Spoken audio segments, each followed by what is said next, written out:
of Senator Judge Erwin Tulfo. Mr. President, I have here the transcript of the hearing in Congress. Hindi ko po maintindihan bakit parang dito hirap na hirap po siya magtagalog when in fact sa Congress po noong November, Tagalog naman po ang sagot niya. Ang tanong po sa kanya ni Congressman Luistro, payment of incentive, 11 po. Would you know whether this amounts would total 120 exactly? Yes, ma'am. Gitotal ko po yan, ma'am. 120 million po.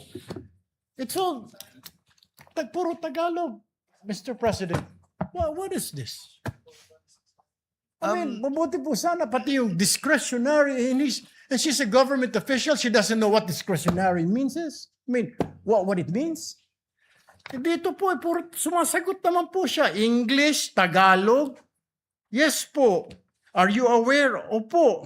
O may authority, special disbursing officer. Kasi po, wala akong alam kung paano po i-implement ang mga confidential.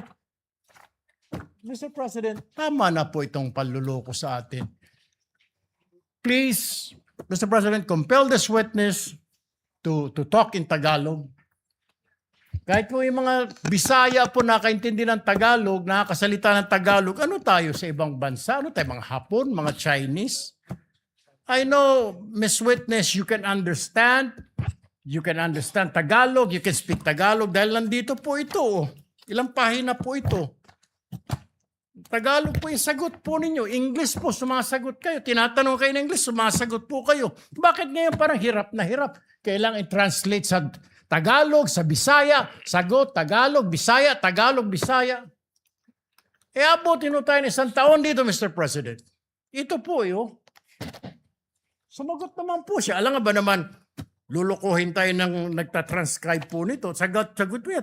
Kasi po, nagbabase lang po ako sa ibinigay ni Sir La Chica ng mga ibinalik niya sa akin. Ms. Acosta, kindly answer the question. Piatos po ang sinabi ko, ma'am, na apelido. That's all, Mr. President. Thank you, Senator Judge Erwin Tulfo. Point well taken. Attorney Ligutan,